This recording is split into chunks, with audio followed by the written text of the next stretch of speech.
Senhor Jesus, para os irmãos e para as irmãs. A graça e a paz do Senhor Jesus para o nosso Brasil. Deus abençoe a nossa nação. Voltamos ao nosso estudo em 1 Coríntios, capítulo de número 11, versículo 1.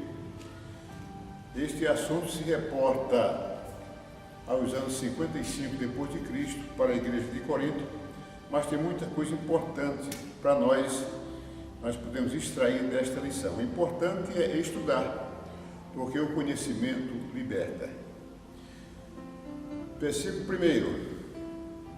Paulo disse aos coríntios: sede meus imitadores, como também eu de Cristo. Paulo não estava querendo ser arrogante, nem tampouco falando que não tinha pecado e que não pecava. Naquela época, o Evangelho não havia sido publicado e, portanto, os coríntios não tinham acesso à leitura do Evangelho.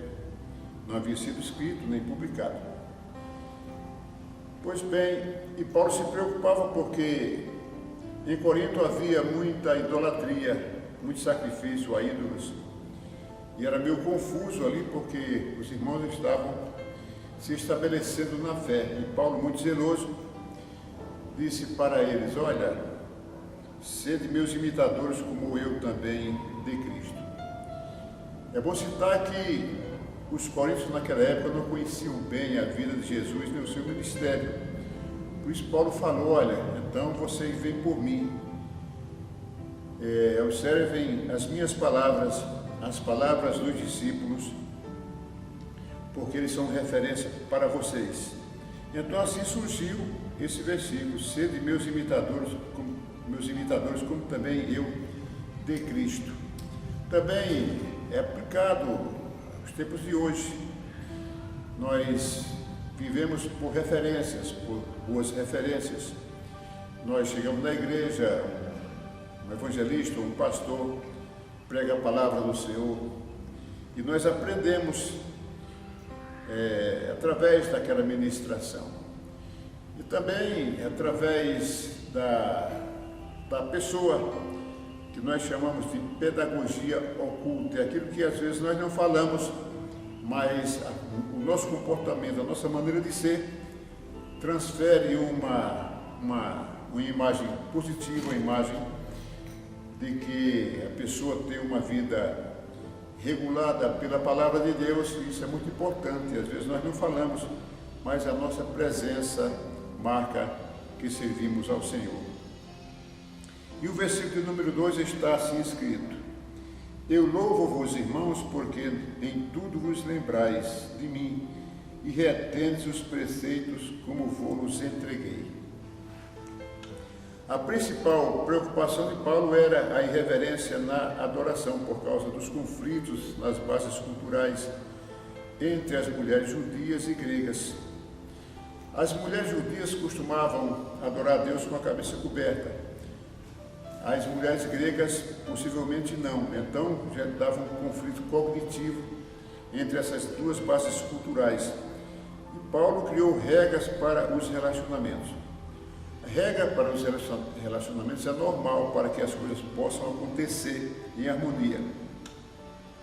Pois bem, havia divisão naquele tempo na igreja por causa desses conflitos. E Paulo, muito zeloso, assim adotou uma forma de conciliar e agregar a unidade no meio da igreja, porque só assim a igreja começa a prosperar. Tanto naquela época como no tempo de hoje, é preciso que haja unidade entre os irmãos e nunca haja uma discussão. E o versículo de número 3 está escrito assim. É muito importante esse versículo de número 3, vamos prestar atenção a ele. Fala assim: mas quero que saibais que Cristo é a cabeça de todo varão. Como se explica isso? Cristo é o autor da vida. Foi Ele quem gerou o homem. No princípio, Deus falou assim: façamos o homem conforme nossa imagem e semelhança. Façamos, está no plural. Entendemos que estava Deus, Jesus, o Filho de Deus, e o Espírito Santo. E a Bíblia confirma e afirma que Jesus é o autor da vida, portanto, ele é a cabeça do homem, por isso. E também está escrito assim: Deus, a cabeça de Cristo. Ora, Deus gerou a Cristo como Filho amado, o unigênito de Deus. E agora, a cabeça e o varão a cabeça do homem. Aliás, e o varão a cabeça da mulher. E o varão a cabeça da mulher. Como se explica isso? A pessoa que não se aprofunda no estudo diz: olha, eu sou a cabeça da mulher, ela deve me obedecer, deve me seguir, mas não é bem assim. Quando Deus fez o homem, Deus disse: não é bom que o homem esteja só. Far-lhe-ei uma adjutora ou uma ajudadora para que esteja diante dele, ou seja, esteja com ele auxiliando. Por quê? Deus viu, claro, que não era bom que o homem vivesse só, porque o homem foi tirado por Deus para a glória dele. E como o homem ia ser a glória de Deus se ficasse só, um homem só no universo? Então, Deus fez para Adão uma mulher.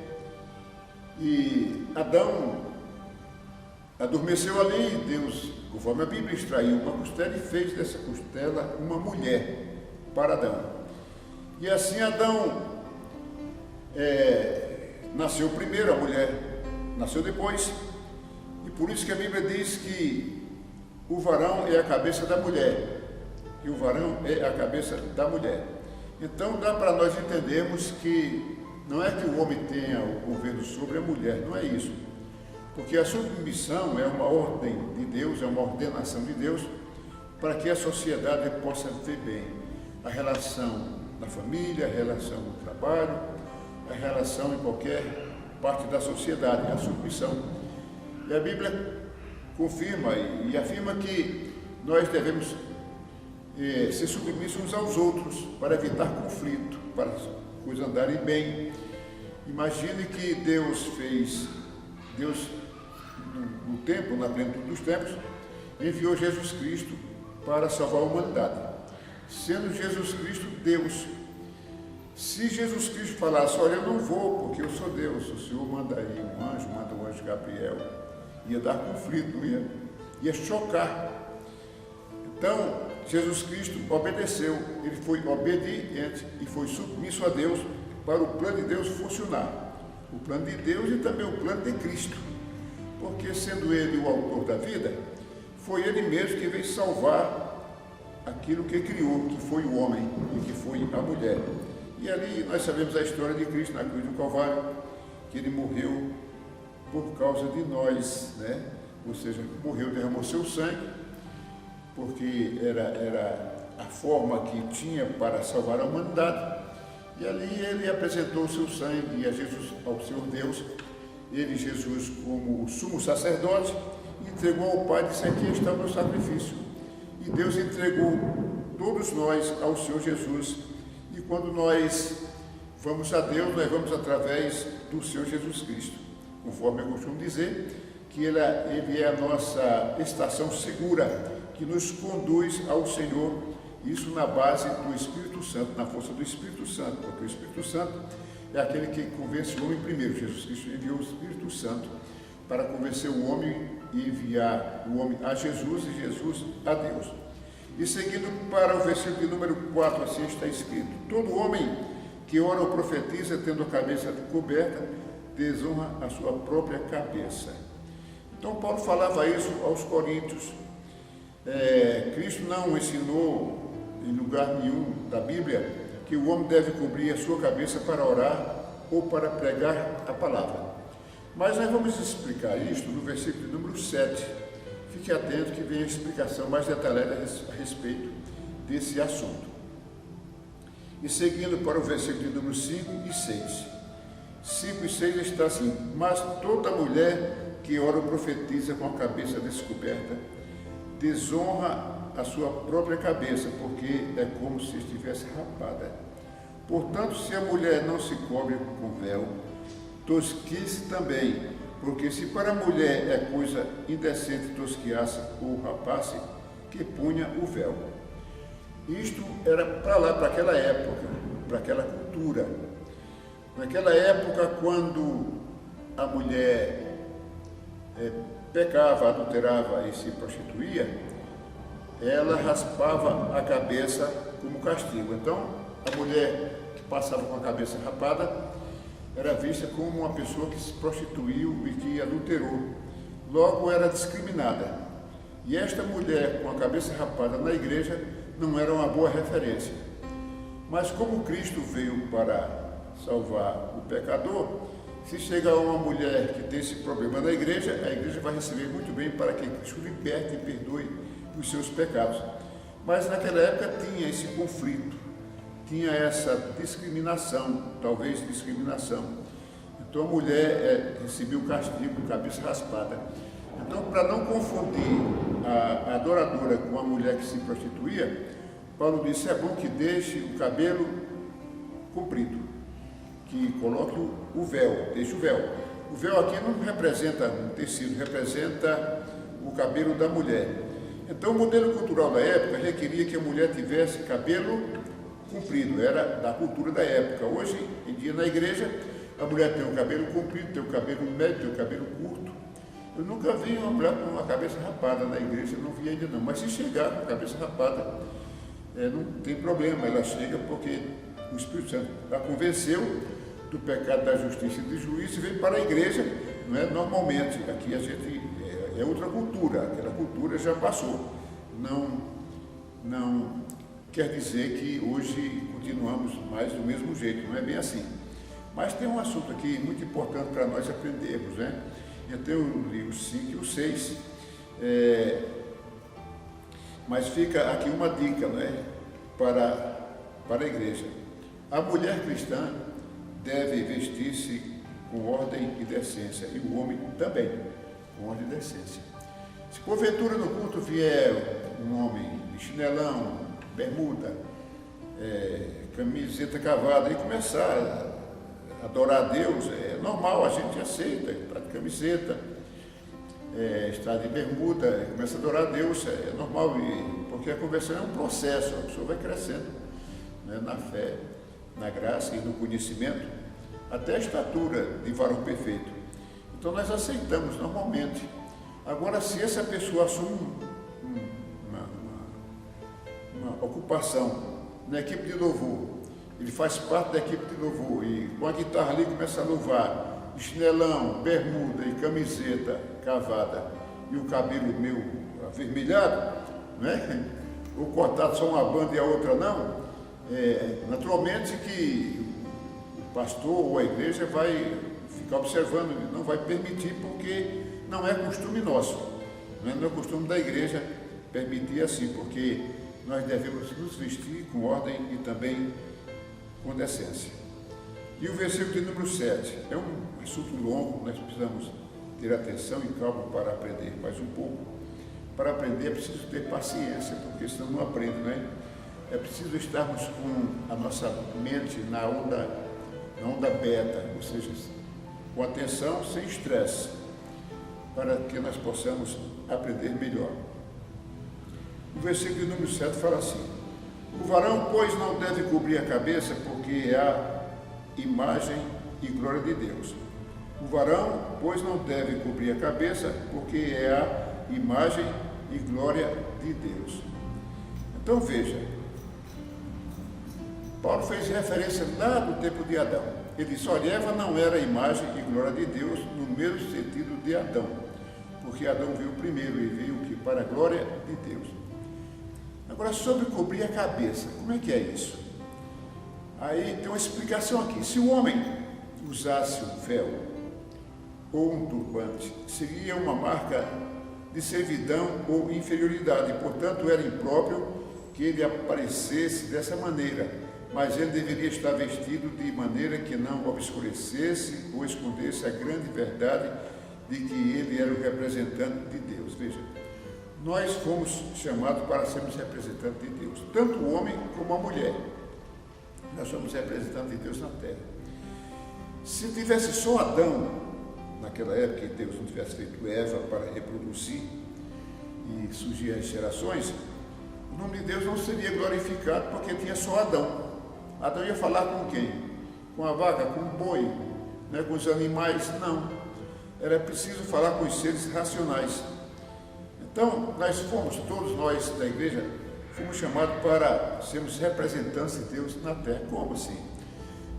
Anunciar a palavra, falar da existência de Deus, da sua bondade, do seu amor, falar do seu cuidado, falar do poder de Deus e da sua glória. Então, nós fomos chamados para isso, foi para sermos representantes de Deus na terra, porque Deus não vem falar dele mesmo, ele se revela, né? Conforme está escrito no Salmo 19, está escrito assim: os céus manifestam a glória de Deus e o seu firmamento anuncia a glória das suas mãos.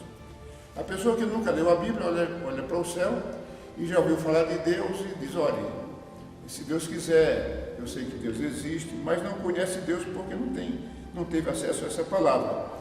Mas nós, nesse tempo de hoje que temos acesso, devemos ensinar a palavra do Senhor. E descoberto, não tem esse negócio de turbante não, né?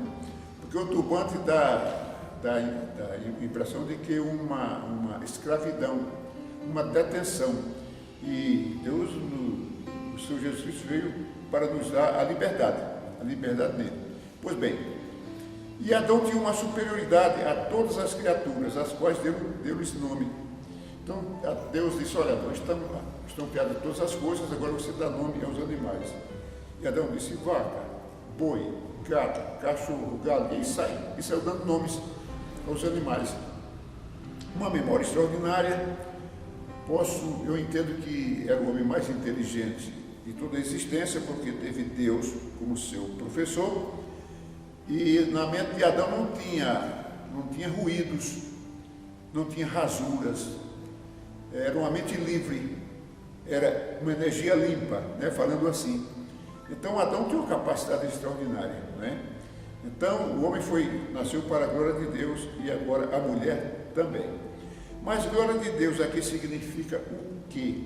Né? Significa esplendor, brilho, ou aquele que se destaca para representar a Deus. Né? Então nós somos anunciadores da palavra do Senhor. Quando você está anunciando a palavra do Senhor, você está glorificando a Deus, falando da existência dele. Então é muito importante, né? Nós temos um chamado assim, muito especial e honrado, que é glorificar o nome daquele que é maior, o dono do universo.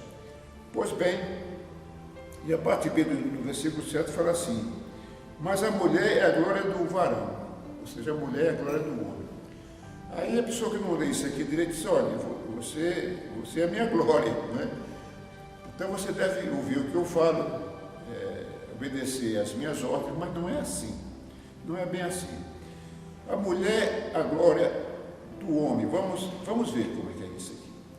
Ela foi feita para ele. Deus disse: façamos a mulher, né? Façamos para Adão uma ajudadora. Não é bom que ele esteja só. Se o homem estivesse só, seria um desastre, né? O homem só seria um desastre. Aí Deus fez a mulher para ajudar o homem, ou seja, fazia parte dela, fazia parte que o homem não faz. Então, ela foi feita para ele, ela foi criada depois que ele foi.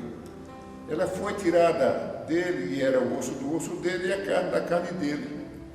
Toda a sua beleza e pureza são, portanto, uma expressão de sua honra e dignidade. Então, portanto, a mulher é honrada primeiro por Deus e deve ser honrada por nós, porque ela tem um papel social muito importante que o homem não consegue assumir, Por isso que ele é a outra parte do homem.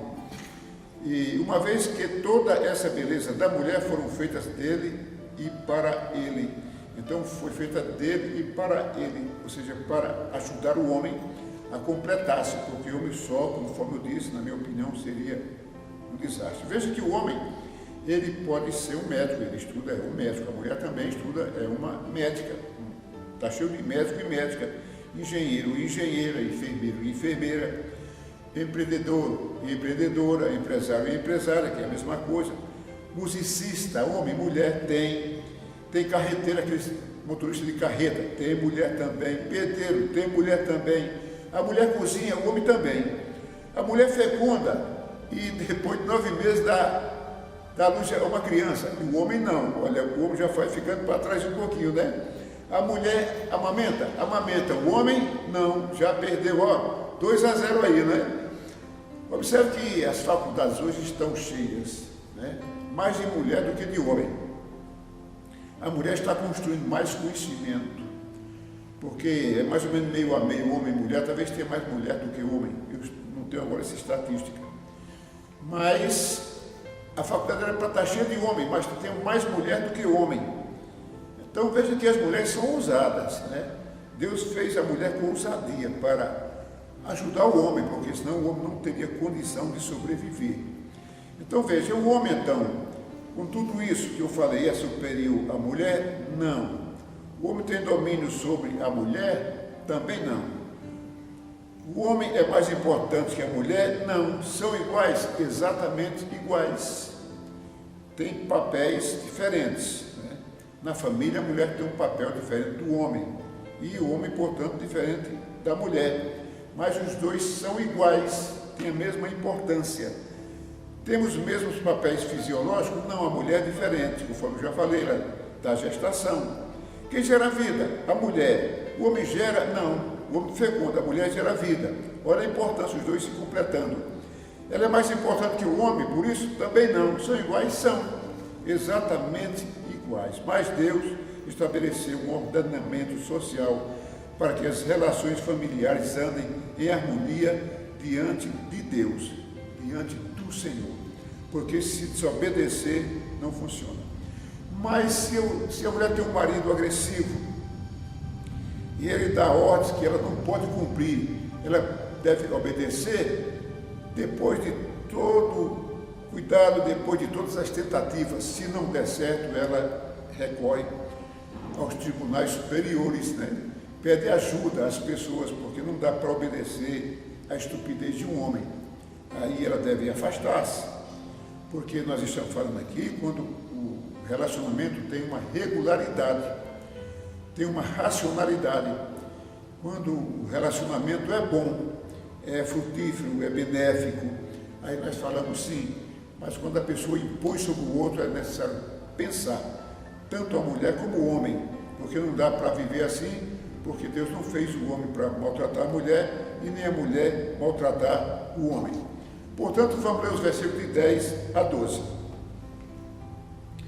Está assim escrito: portanto, a mulher deve ter sobre a cabeça sinal de poderio por causa dos anjos, ou seja, andar decentemente, não é exagerar, né, no modismo.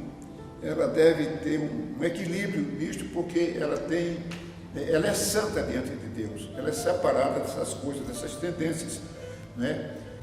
Pois bem, e o versículo de número 11: todavia, nem o varão é sem a mulher, nem a mulher sem o varão no Senhor. Os dois se completam, homem e mulher, respeitando um ao outro. E o versículo de número 12 fala assim: porque como a mulher provém do varão, assim também o varão provém da mulher, mas tudo vem de Deus, ou seja, a mulher nasceu do varão, a partir de Adão, mas hoje o homem nasce da mulher. A mulher quem dá a luz é a mulher e é o homem. O homem gera, mas a mulher faz a maternidade daquela geração. E uma coisa espetacular é saber que a mulher passa 9 meses com uma criança na sua barriga. Ela não tem acesso à luz, não tem acesso à oxigenação natural, e Deus organizou tudo, e a medicina explica muito bem como essa criança sobrevive, não é? Eu vejo aí a mão poderosa de Deus, eu vejo o milagre do Senhor. Pois bem, mas tudo vem de Deus, e nós devemos nos comportar respeitando uns aos outros. Homens e mulheres iguais são, mas com papéis distintos, mas os dois se completam. Portanto, vamos analisar este assunto, a questão do respeito mútuo entre homem e mulher, para que possamos ter uma família saudável. E fiquem com Deus. Vamos orar pelo nosso Brasil.